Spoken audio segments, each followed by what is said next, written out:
Good evening, everyone. Thank you for joining us for this conversation with co-writers and co-directors Ella Maya Tailfeathers and Kathleen Hepburn of the film The Body Remembers When the World Broke Open as part of the Embodied Arts Festival hosted by Oyun Berlin.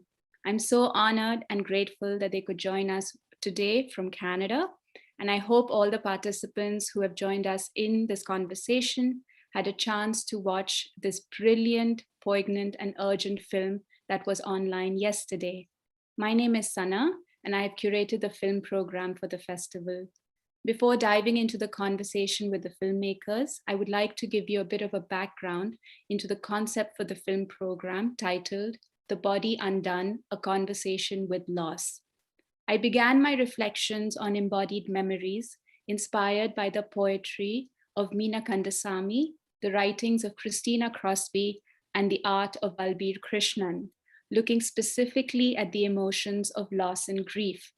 Their work, along with the 7 selected films in this program, helped me map new areas of inquiry on the workings of loss and pose questions away from a more conventional outlook on the linear notions of loss's predestined path, especially in a culture today that's frantic for resolution. The film program continues to be a journey of self-reflection for me, starting from scratch on what embodiment and memory means to me outside of inherited ideas, and to discern for myself what embodied memory feels like in my own body. It has not been an easy process, but I'm grateful that through the research done and the topics and the films that I have watched over the last months, I was better able to hold space and listen to the emotions that came up for me during this process. Instead of looking at loss as holding social, political, and aesthetic implications for the body, a loss that doesn't rely on linearity, but that is profoundly intimate from the deep space and time of the self, one that is birthed from the deepest parts of our bodies and times. Moreover, from this position of embodied knowing, I wondered whether re-engaging with loss could generate sites for memory and history, rewriting of the past and reimagining of the future. And could this engagement with loss, the irrecoverable, paradoxically become the condition of a new anti-colonial hope and agency? Focusing on storytelling from new voices, especially those of women, the films look at various loss held by different bodies and hopefully allows the viewers to meditate on the idea of loss being inseparable from what remains. This conversation today is being streamed live via Oyun's YouTube, Facebook, and Vimeo channels. Thank you to all the participants who are joining us on the various platforms. If you have any questions for the filmmakers, please let us know either via the chat on the streaming platforms, or if you're in Zoom, just raise your hand at the end of this conversation and we'll give you a chance to speak to the directors. If you haven't seen the film, The Body Remembers When the World Broke Open is about 2 Indigenous women from vastly different backgrounds that find their worlds colliding on an East Vancouver sidewalk as one of them is fleeing a domestic attack. As this intimate yet challenging encounter develops, what began as violent and terrifying escape tentatively expands as the woman's shared imagery and cultural experience weaves a fragile bond between them. Both women must now face their own unique struggle as they navigate the complexities of motherhood, class, race, and the ongoing legacy of colonialism. The film is also very much a universal story, one that illustrates that for women, the personal is always political. Our minds, bodies, and spirits must constantly navigate through an often toxic, hostile, and unsafe world. The Body Remembers When the World Broke Open is original storytelling at its best and a catalyst for reimagination of authentic representation in cinema. It's a story that gives a voice to a variety of Indigenous groups, many of whom have been overlooked despite endlessly advocating for the end of violence in their communities, especially against women. I would like to introduce both my guests, starting with Ella Maya Tailfeathers, who is a filmmaker, writer, and actor based in Vancouver, British Columbia. She is Blackfoot from the Kenai First Nation Blood Reserve, as well as Sami from Northern Norway. She holds a bachelor's degree from the University of British Columbia in Indigenous Studies with a minor in Women and Gender Studies. Elmaya was a 2018 Sundance Institute Mirata Mita Film Fellow and is an alumni of Berlinale Talents. The Body Remembers When the World Broke Open is her debut narrative feature.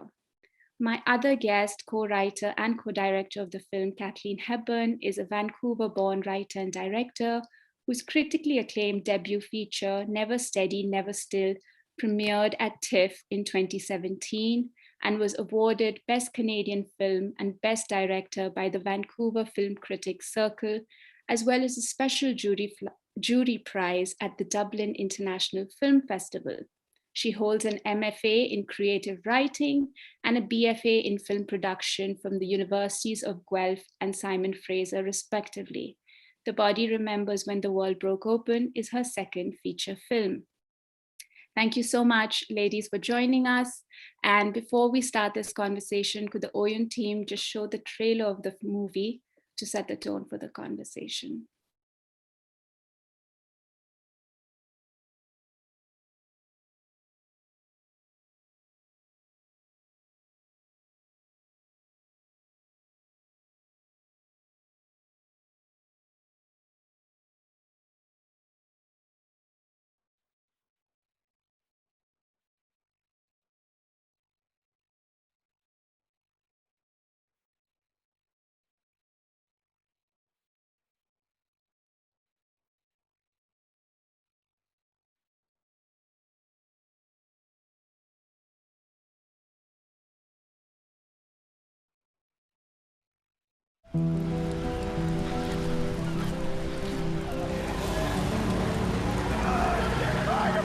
Do you know that guy?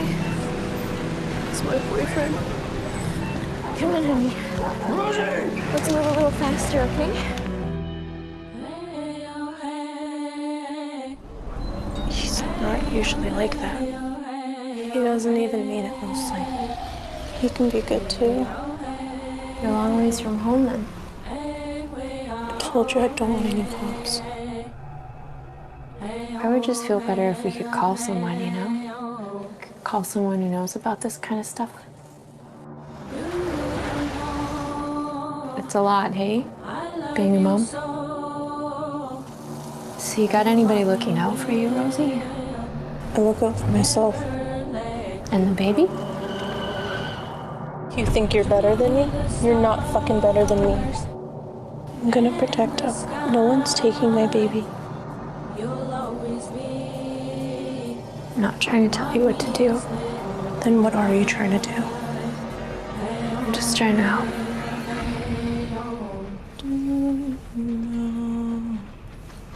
I love you so.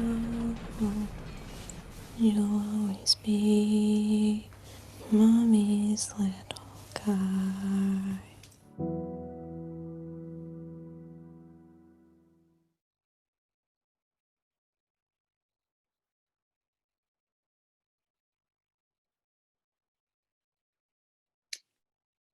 So thank you both for joining us. I think I want to start off about the title of this film. The two main characters in this film come from very different backgrounds, but they have this inherited legacy of colonialism, which is violent in many ways and impacts them every day. But they're also beautiful, strong, resilient women. The title really speaks strongly to the film and the lived experiences of this woman, but also to the festival that we're having right now. Could either of you tell us where this title comes from and what it meant to you and how it resonated with you? Well, thank you for having us. It's really nice to be here in this strange virtual space. The film title came from an essay by Billy Ray Belcourt. He's a Cree poet and scholar, and he wrote an essay in Arts Everywhere magazine, which can be found online. An essay is of the same title, The Body Remembers When the World Broke Open. And in the essay, he speaks about a lot of things, but in particular, it's a response to Tanya Lukin Linklater's video work called In Memoriam. And he speaks about the ways in which we as Indigenous people have inherited this violent colonial legacy, and the ways in which this legacy is ongoing. Colonialism is still very much a thing in Canada. It's very much alive, and continues to impact us in various ways on a daily basis. But he speaks to the ways that that this legacy and this ongoing colonialism are embodied. And yeah, it's a beautiful essay. I encourage readers or viewers to go and read it, because it's it's much better to read it than to hear me talk about it. But that's where the title came from. And what was it about the essay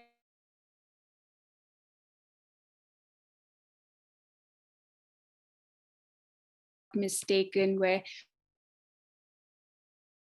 says, it even if we don't want to think about the past, it is within us, or something on those terms, and we might not get this big decolonial world that we want.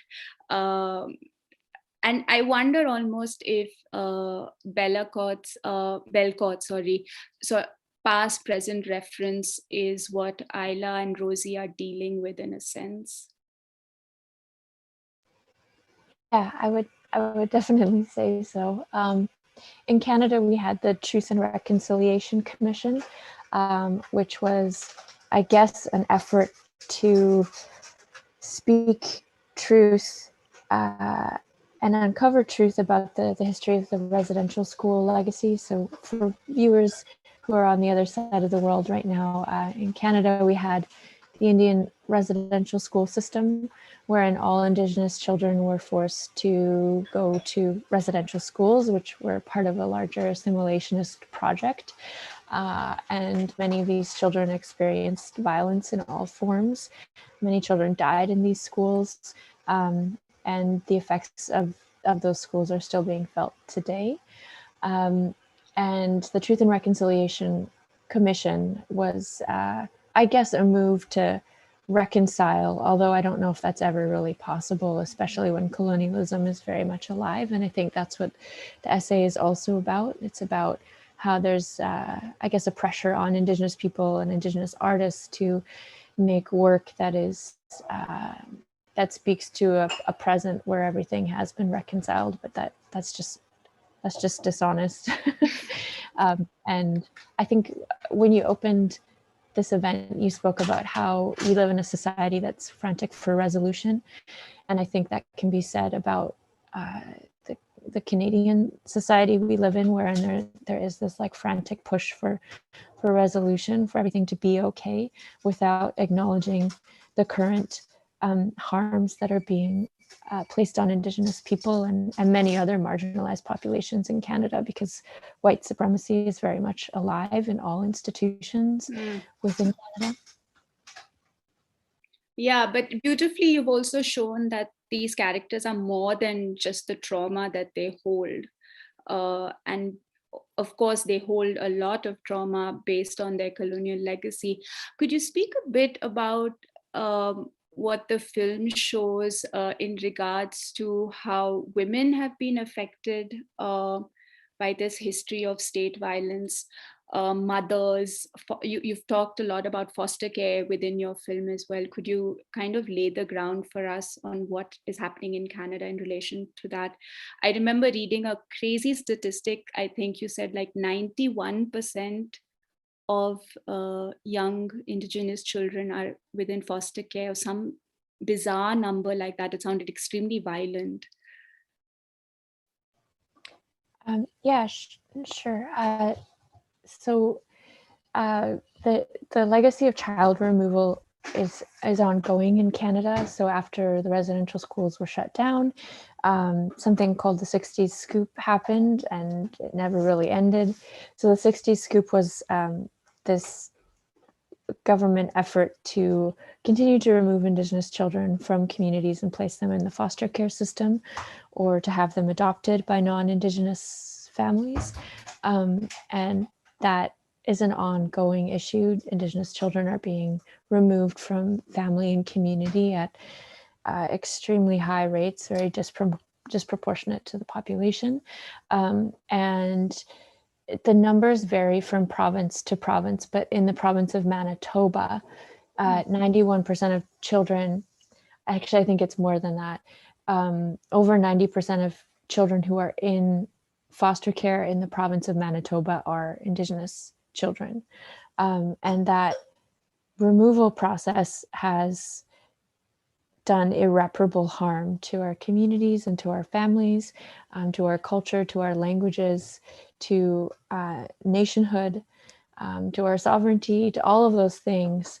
And we wanted to speak to that in terms of what it means for motherhood and family and culture and community, because I think it's been a very violent effort by colonial bodies to fracture Indigenous families, because I think nationhood is rooted in the strength of family and community and motherhood, and the ways that Indigenous women have been traditionally upheld as in positions of power within our communities. So there's been active efforts to disempower Indigenous women and family, and so that has been done through the residential school system and through the foster care system. And in this film, we wanted to speak about that. We wanted to speak about Indigenous motherhood and sovereignty of the body, and what does that mean on an individual level through this particular story. So yeah, I'm kind of losing my train of thought. It's okay. It's a lot to chew on.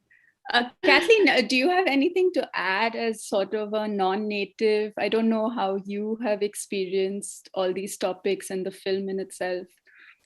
Yeah, I mean, I think just obviously it's been a huge learning experience for me as someone who's a settler on these lands. But I think in terms of the bringing it into the story and what we were trying to do with it, I think that's a big part of Isla's journey throughout the film, is that she comes with a certain amount of privilege and education through a sort of colonized system of education. And when she first meets Rosie, her perception of her as a mother is, this person is very young and she, is too young to be a mother. But I think over the course of the film, she comes to sort of understand that Rosie has a right to choose to be a mom and that she's going to be a good mom. And I think as a society, we have this sort of bias in terms of what we believe makes a good mother, which is someone who is like financially stable and, has a job or lives with a partner who has a job and can provide this sort of steady life. But I think what we forget sometimes is like the most important thing that a child needs is love and that sort of unconditional love and presence from a mother. And so as Maya said, thinking about that in relation to Indigenous women just makes it that much more complex because of this history and present fracturing of families. Yeah, and coming back to the film, is it true that it was based on a real life experience that you had, Elmaya? And could you share with us what happened? Yeah, sure. So yeah, the film is inspired by an experience that I had in the same place where we shot the film, and it's also the same neighborhood that both Kathleen and I live in. And we fictionalized what happened, obviously, because we wanted to not replicate extractive forms of filmmaking by taking a story that didn't necessarily belong to us as storytellers.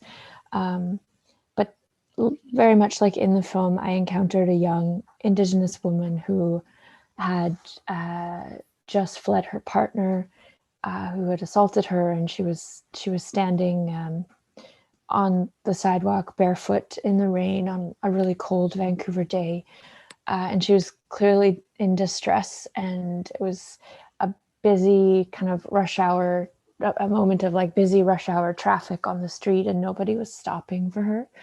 And so I ended up taking her home with me. She didn't want to go to the hospital or to the police, and I took her home with me. And I think, like Isla, I was very naive in the sense that I thought, because I, have and benefit from various forms of privilege. I'm middle class, and I'm university educated, and I benefit from light skin privilege. For all of those reasons, I live comfortably for the most part, and I experience racism in a very different way than someone like Rosie in the film would. And so for all of those reasons, I thought that I was capable of helping this young woman, of maybe solving her problem, which is just so naive. And she ended up going home after I took her to a safe house. She ended up going home, very much like in the film.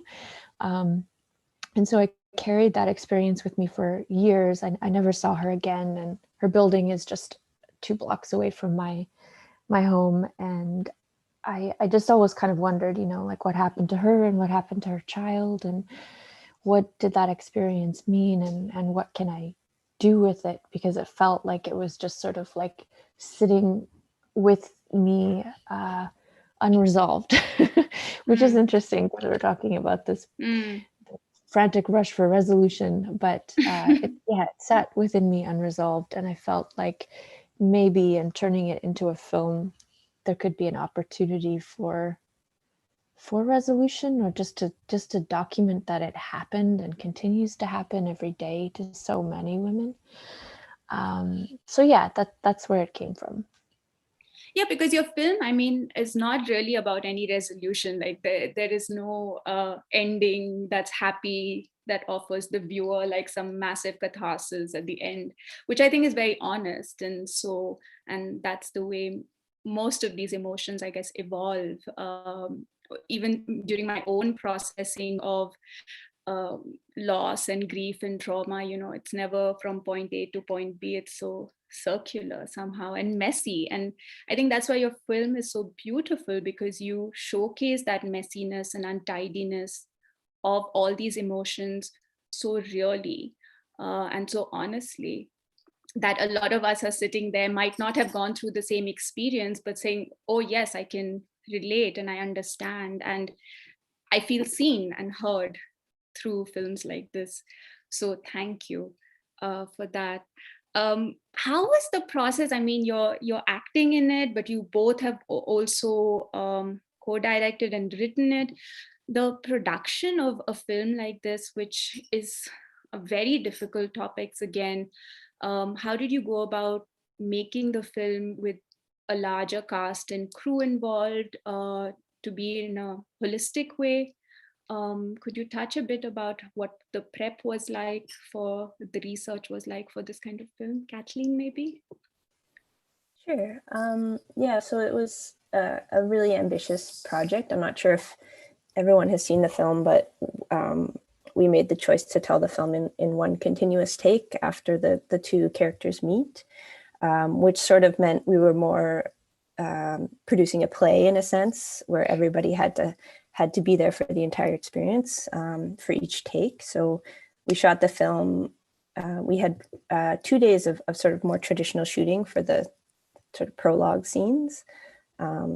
And then we had 5 days where we shot the film once a day for an hour and a half, and that was sort of it. So it was hugely complicated just in terms of logistics of having the crew there and getting, from location to location, because we had, I think, six or seven locations. So what we ended up doing was having a very, very extensive rehearsal process, at which point, Elmaya and I were able to make a lot of the choices we would normally have made, on set, if we were shooting in a more traditional way. So we had 4 weeks of rehearsal with just cast, and then we had a week of rehearsal with the entire crew, where we sort of went on location and went through and choreographed every move, because we had to have predetermined points because Mhm. to complicate it even further, we were shooting on film, which meant each mag only had 11 minutes. So we had 12 predetermined stitch points where our cinematographer was handed a second camera pre-rolling. So he could continue and the actors could continue almost seamlessly, and we could just carry on. So yeah, that's sort of a taste of how much of a moving, how many moving parts there were, I guess, in terms of pulling it off. But your question was about holistic. Yeah, I think I was more trying to, more than the technical, like the sensitizing of, you know, the entire cast and crew to actually what was going on. Also these kind of topics. And yeah, I think I read that there was a lot of workshops involved with youth from Vancouver, Indigenous youth, to talk about foster care and their experiences. Could you maybe yeah, go through that like pre-filming process a bit Right. with us? Sorry, I got caught up in No the... worries. We're very excited about the tech part, and I'll get to that because I think it's very important to also talk about that. But yeah, so from the very beginning, I think because neither of us, you know, has been through the foster care system, we didn't have that experience. So we thought it was really important to speak to some young women who had. So we did a script workshop with, I think we had 6 or so young women who'd been through the system, and we did a table read with them, and they gave us feedback on the dialogue, and that was a really amazing experience. We also had, because we sort of came to a point where we when we started to crew up, we felt like we weren't finding enough Indigenous crew. We wanted to have as many Indigenous crew as possible on this shoot, but because everyone is very busy and there's sort of a lack of capacity in the technical side of that, we decided to sort of build this mentorship program where we had 11 mentees who were with us from the beginning till the end of production. And so because of that, I think it was really important for us to set a tone on set that was very safe and sort of welcomed everyone in. So one of the things we did at the beginning was we had sort of a mini cultural competency. I know Maya doesn't like that word, but that's sort of the only word we found for it, where we went through sort of a workshop with a law student who went through a mini sort of history sort of Canadian colonial history, and sort of set the tone for all the non-Indigenous crew, but also the Indigenous crew were there and were able to, it sort of opened a conversation, I guess, for the crew members to understand where the story is coming from and what the sort of intention was behind the work. Yeah, that was my question, but thank you. Elamaya, do you feel like you acted out your own lived experience, or how much of you is sort of in the character you played on screen? Well, she's certainly like a heightened version of me, I guess.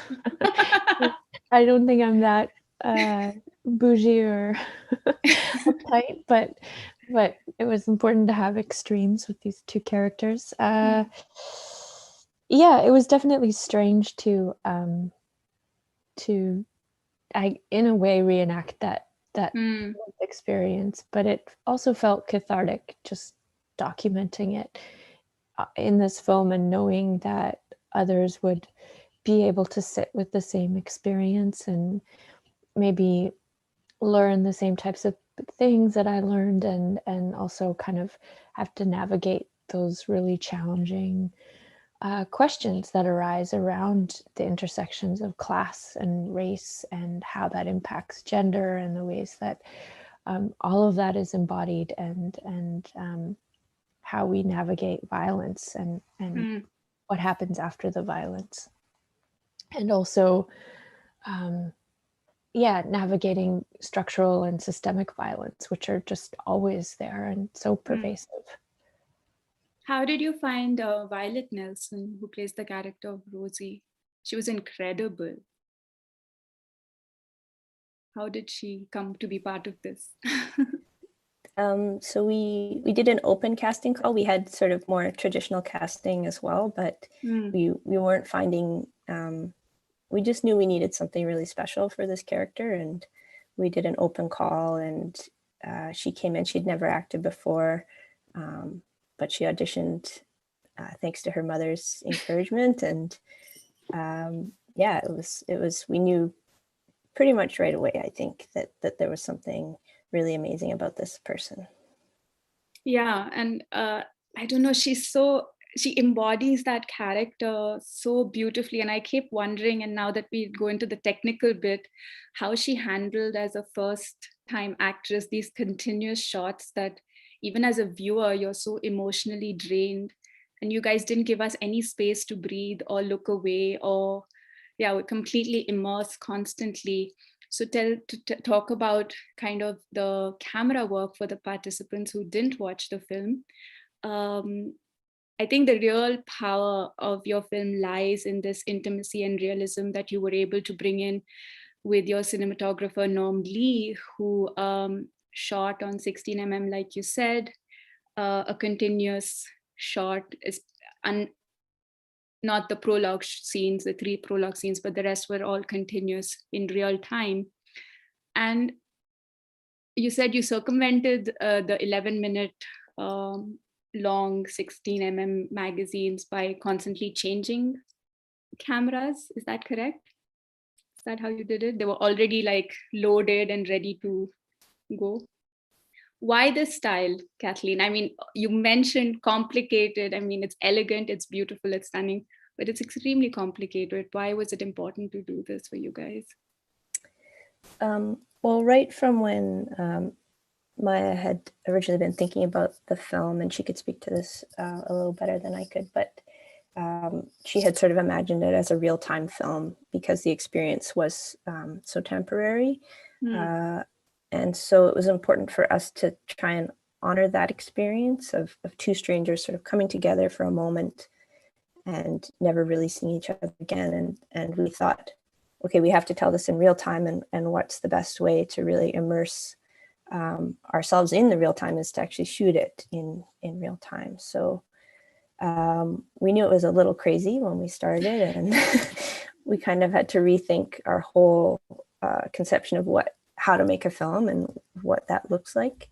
And I think for me, what really drew me to this idea was bringing the audience, like you said, into this experience where you don't have a break, and you're never really sure when it's going to end or how it's going to end. And I think if we had cuts and wide shots and close-ups and stuff, you would have all these moments where you could like breathe and release this tension. But without that, you're really there with them. Yeah, how was it for you as acting in the film, Elamaya? Like, tell us a bit about this continuous action of filming and the emotional trajectory for the characters. I mean, I'm sure you didn't get it. Oh, it was wonderful. Yeah. Well, because in film, the way that it's conventionally shot is, completely out of chronological order. A feature-length film generally is not shot in any less than 3 or 4 weeks, usually 5 or 6 or more if it's a big film. And so we were really inspired by the process of theater, of having a long rehearsal process, and then also being able to have the entire performance go from beginning to end in one continuous action. I really love theater for that reason, because, once you go, there's no stopping. You can't like stop and redo a scene over again or anything like that. And there's a certain energy that builds as well with the audience, and having to sit with all of that in one continuous go. And so it was such a luxury to have 4 weeks of rehearsal with Violet. And so it was just Kathleen and I and Violet, and sometimes our directing mentee, Jade Baxter. We all just, worked together in a rehearsal space for 4 weeks. And it was such a luxury to be able to go through every single beat of the script and think about what are we trying to say here, and what does this mean, and building a relationship with Violet and building trust and all of that was so important. And also just like working through the really challenging aspects of the story with Violet, because she's had lived experiences really similar to that of Rosie's, and she speaks about it publicly.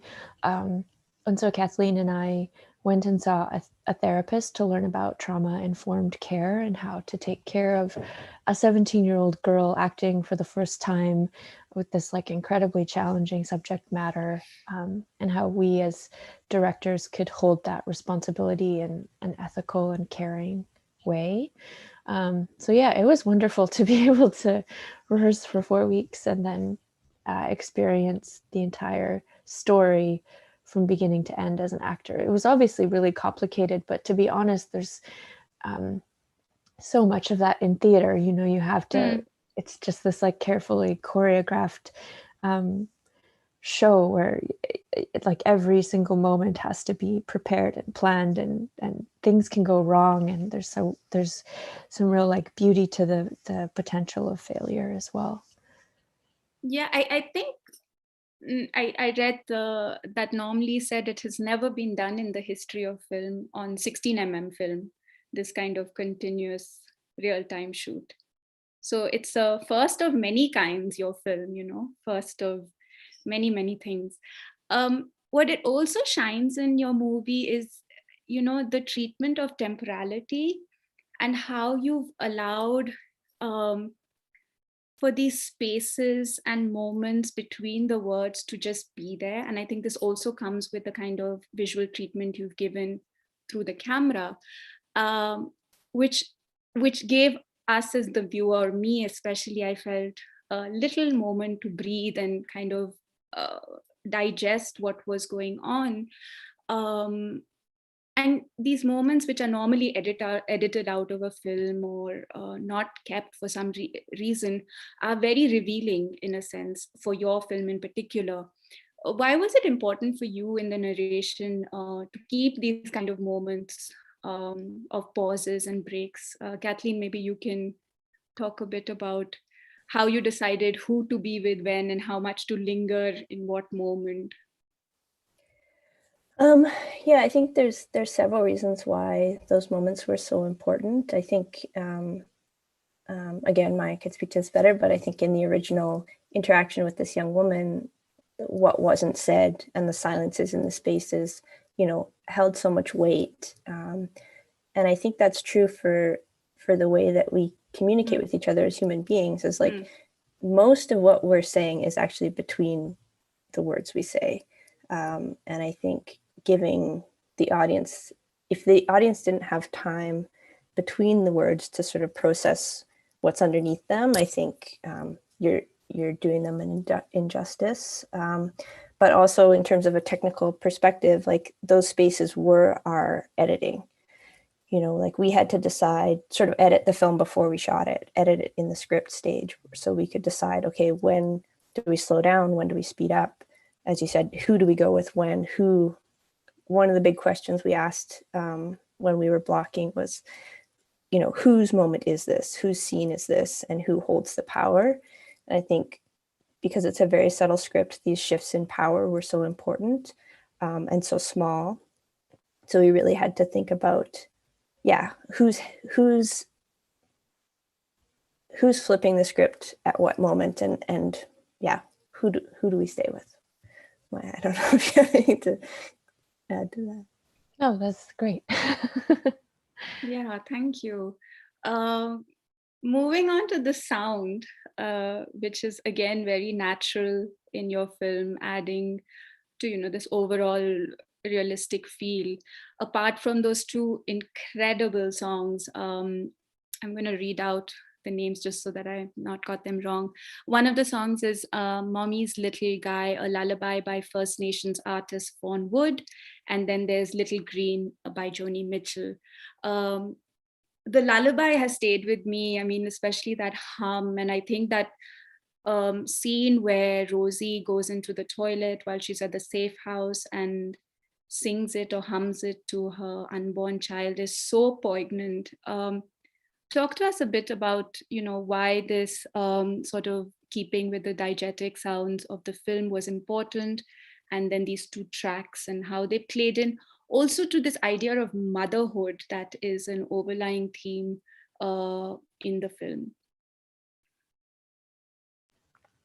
Sure. Yeah, we were so honored to be able to use both of those both of those songs. The Joni Mitchell song is about her having to give her own baby up for adoption before she became a world famous musician. And as far as we know, it's the first time that song has been licensed for anything. So we were just so honored that we were able to have access to the song in that way. And we'd listened to the album when we were writing one day, and the song came on, and it just felt like it was the right thing to use in our script.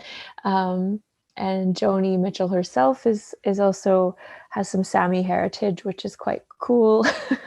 And she was born in a town that's within my Blackfoot home territory here in Canada. So it was just a wonderful opportunity to be able to use that song that had such significance in terms of those questions of motherhood and the responsibilities that motherhood carries.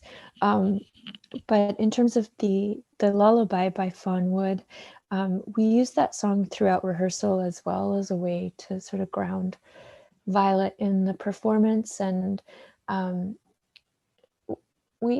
and I had kind of bumped up against some issues in the writing process. Like it felt like there was something missing from the script. And there was one day where we kind of had the realization that we were forgetting that there was a baby that was part of the story. And so that song was kind of a way to, it felt like it kind of like connected all of those things, because often in stories about teen pregnancy or films about teen pregnancy, there's, questions or conversations of contraceptives and the right to, to choose to have an abortion, all of those things. And those are really important conversations to have. But when it comes to Indigenous motherhood, it's so much more complicated in the sense that because our children have been removed from our communities for so long, and the right to motherhood has been taken away from so many Indigenous women, we wanted to ensure that audiences understood that it was also about Rosie's right to be a mother, that is something that she wants and wants more than anything, and that she was striving to break that cycle of displacement and fracturing from community and family and culture and all of those things. And so in using that song and connecting Rosie to the baby inside of her, it was also a reminder that this film is about her love for that baby and her right to be a mother, and also like a way to encourage audience members to set aside any sort of preconceived notions about who has the right to be a mother and what a good mother even is, or what it means to be a good mother, and also set aside attitudes around class and motherhood as well. Yeah, you mentioned in your director statement that both of you had, being in your early 30s or late 30s, I'm not sure, but somewhere in your 30s like me as well, had questions about motherhood while writing the script and were, talking about this. So it was a part of your initial research as well. And interesting that you brought it up, that the baby was sort of forgotten, but it's a very, very pertinent role, even though unseen, in this film that this baby has. I want to talk about this one particular scene in the film that's also stayed with me, and I think has stayed with a lot of people who've watched the film, is, the power shift in the taxi cab.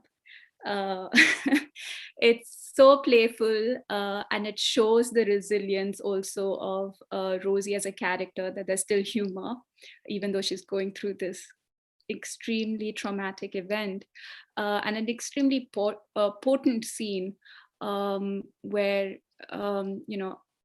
you're in a taxi cab going to the safe house, and she sort of flips the script on you, Isla, by saying that she's taking you to the rehab, and at this point we don't know who is helping who, or the driver also is little confused. Why was this important to use this sort of shift of power? Why was it important in your narration of the film and the story?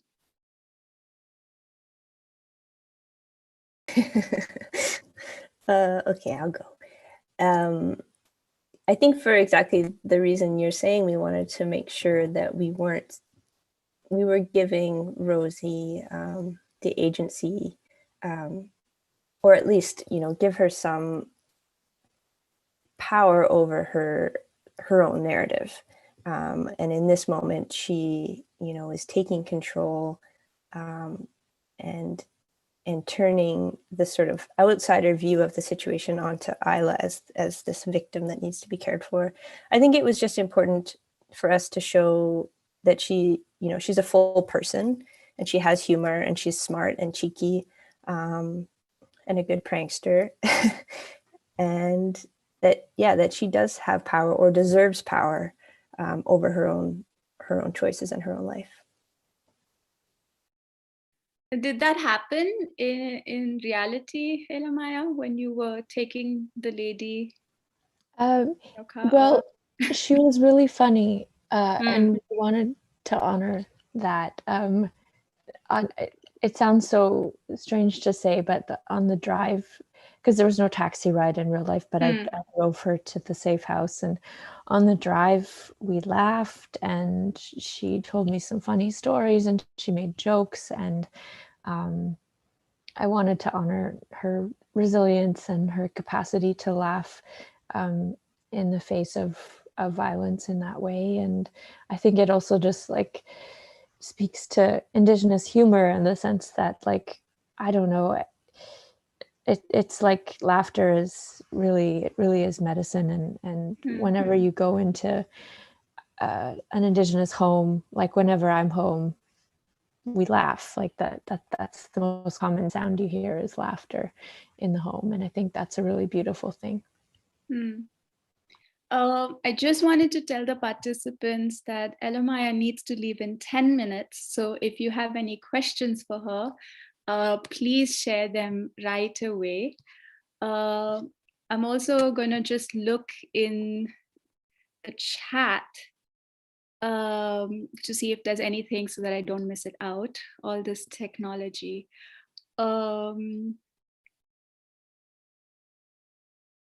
So there's something here. It says, this message is from KR. This was such an incredible and real film. It is so accurately displayed the varied experiences of these two women. Thank you both for your incredible artistry. I have two questions. I noticed in this story, it showed the unequal exchange of personal experiences between the two women, where Isla did not disclose she suffered from anxiety or the pain from the IUD procedure. Was this an intentional underlying message? I saw this as really realistic display on the division and inequality between people on an interpersonal level. So that's the first question. Elamaya, do you want to take that? Sure. Thank you, KR. Yeah, that was all intentional. The film is about kind of also exploring the collision of class and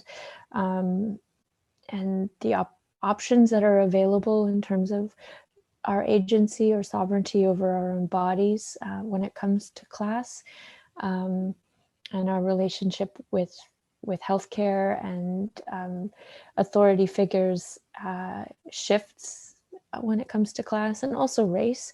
In Canada, it's been very well documented that Indigenous people have frequently experience racism in the healthcare system, to the extent that many people have died because of lack of access to healthcare, or poor healthcare, or misdiagnosis, or that's often rooted in racial bias or racism towards Indigenous people. And all of that is there to unpack as well, just in terms of Rosie and Isla's very different lived experience and the various forms of privilege, especially that Isla has inherited. So all of that was very present in the decisions that we made about the way that we represented their bodies and their relationship to their own bodies and what they disclosed, and also kind of like the fact that Isla being in this position of power between these two women.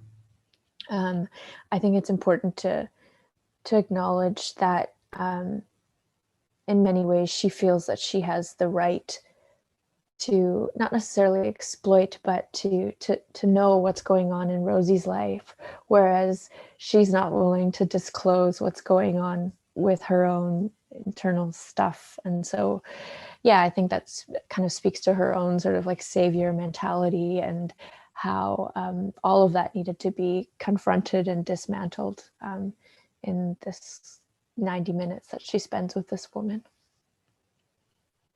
And the other question KR has is also something that I had looked at, is this idea of help and how we look at help. And he or she asks, the whole situation also raised the question on what it means to help and what being helpful actually looks like. What were you hoping to show around this exchange between the two women?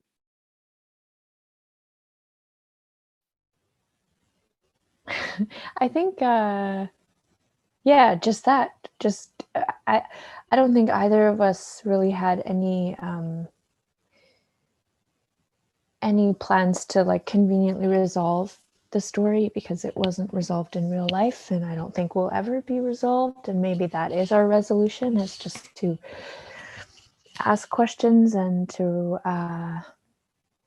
yeah, just recognize that the support systems that are in place for women who are experiencing intimate partner violence are just not adequate and are overburdened and under-resourced. And so those were kind of things we wanted to bring up, was just the reality that is not simple as just leaving, and also that yeah, the agency of Rosie in particular needs to be respected, and we hope that it could be better understood in telling the story. Yeah, totally. I think like what came across from your film for me also was that cycles of abuse are not so simple to break free from. And, you know, it, like that lady says from the safe house, it takes 7 to 8 times before something maybe happens or they come to us for help. So thank you for those questions. And there is one more from Adrian. Good evening to you all. How much room did you leave for improvisation during the shoot, for the acting work? More exactly, everything that we see in the finished film was also in the script, ? Kathleen? Well, so it was very close to the script, the final film, but of course, because of the way we were filming, improvisation was always a possibility. And there's a few moments in the film that were sort of, happy accidents. Or one moment I could point out is when Rosie can't put on her socks. That wasn't scripted. That was just really, she really couldn't put on those socks. So that sort of turned into this like really touching moment where Isla has to help her. And there's a few other moments. I can't think of more specifics at the moment, but I think there was sort of a balance of the movement and the blocking had to be fairly close every time because of the camera needing to be sort of involved in that. But at the same time, we didn't want it to become stale. So even the cinematographer had to have room for improvisation and to try and find these moments. There's one moment which I really love in the safe house scene where the camera sort of tilts down to Rosie's knees and she's playing with a nacho on her leg. And, obviously that wasn't in the script. She was just doing that. But what's beautiful about that moment is you see the nail polish that she was putting on at the beginning of the film. And so it sort of brings you back. And that was just Norm's instinct to go down at that moment. So yeah, it's sort of a very scripted, but also had these moments. Thank you. If there are any other questions, just put them in the chat. And Elamaya, I know there's 2 minutes, so I just want to say thank you from all of us for joining us and for this incredible piece of work. And tell us what you're up to. What can we look forward to seeing you in or working on before you head out? Thank you. Yeah, that was a great conversation. I've been working on a feature-length documentary for 5 years. It's about my Blackfoot community's response to the opioid crisis, or the drug poisoning crisis. And I am so very proud of my community and all of the hard work that's happening there. And the film is a portrait of all of that hard work. And it's actually going to be playing at DocFest Munich in May. I don't know the actual dates, but it'll be at DocFest Munich, so audiences in Germany can see the film. It's called Gimabi Bitzen, The Meaning of Empathy, and it's a 2-hour-long documentary film. Yeah. Okay, I better Great. jump off. Thanks so much, everybody. Thank you so much, and good Take luck. care. Bye. Kathleen, you'll still stay on. I wanted to talk, Kathleen, about the treatment of violence in the film and how, it didn't need to be shown gaudily or depicted overtly in your film. But still, there is this lingering throughout the film, of this the boyfriend and the violence there without having to show it. Was that an intentional decision that you made as writers and directors? Yeah, I think one of the big things that we were keeping in mind when we were writing this film was that our primary audience, or our target audience, was Indigenous women. That was like our first audience. So every time we made a choice, we had to think about how would that audience feel watching this moment, and what do they need to see? And I think we sort of had to find the balance in terms of what we show, because we still need to understand the violence of what's happening. But I think as women, we don't need a lot of information to understand that. We pick up on very small cues, and I think any intelligent man would also pick up on these cues. But we just felt like seeing violence on screen is just a way of reinforcing, even if it's not your intention to. It can glamorize it and make it exciting, and we didn't want to do that. So that was why we sort of chose to show it or not show it in the way that we did. And what are you up to, Kathleen? What are your next projects looking like?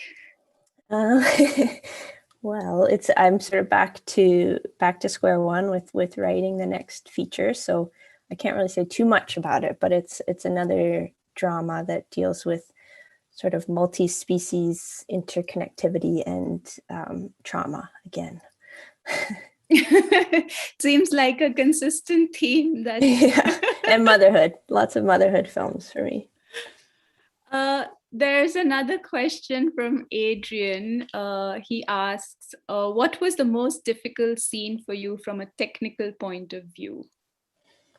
The scenes that right off the bat our cinematographer was worried about were the taxi scenes. Getting in and out of the taxis was probably the moments we had to rehearse the most, because of, we actually had to physically have it was actually our producer in the back of the cab, and the cinematographer would hand off the camera while it was still rolling, because we didn't actually have a transition point there. So it was sort of a continuous motion where he gives the camera away, and then the taxi moves off, and then the camera operator gets into the follow van, and we sort of follow to the next location.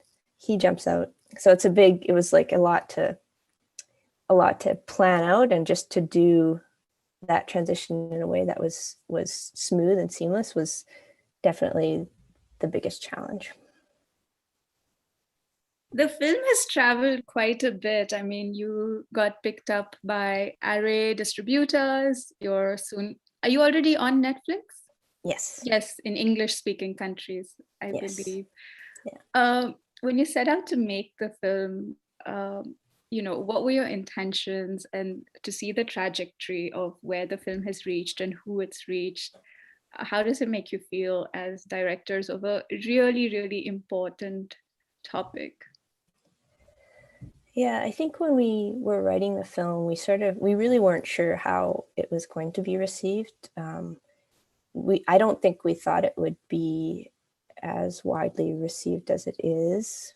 We knew that we were pretty sure that women would love it, but we weren't sure how the rest of the world would feel about it. So it was really, it was really wonderful to start in Berlin and sort of get a bit of a taste of how this film speaks to an audience outside of Canada, because a lot of the issues we're speaking to are very deeply rooted in Canadian history and present sort of systems of violence. So we weren't sure how much of that would translate. And we were really happy with the reception. And I think from a sales perspective, we still did struggle a lot to sell this film. There were not a lot of distributors that felt they could market it. So Array coming on was a huge boost to us, and just their knowledge of the market and how to present a film like this and how to support it was really incredible. And yeah, we feel so lucky to be with them. Yeah, it's really a beautiful film, and I think everyone needs to watch it if they haven't. And I really want to thank you for giving us this opportunity to have your film in the program, for making the film so truly and honestly. It really feels like a body of love and a lot of truth of lived experiences of these two women and women all over the world that can relate to many things within the film and finally feel represented on screen and heard on screen. So I hope it's really a shift in cinema, especially in Western cinema, on how Indigenous cultures are represented and seen. So thank you so much for joining us and for taking the time for this conversation. And thank you for all the participants for coming in and your questions. We show another film tomorrow called Debut. And then there's more films on the 17th and a conversation on the 18th. So we hope to see you there. Thanks a lot, Kathleen. Thank you so much. Yeah. Thank you, everyone. Oh, I thought there was another question, but there's just a clap. Thanks, everyone. And thanks to the Oyen team for all their help. Ciao. Bye. Bye.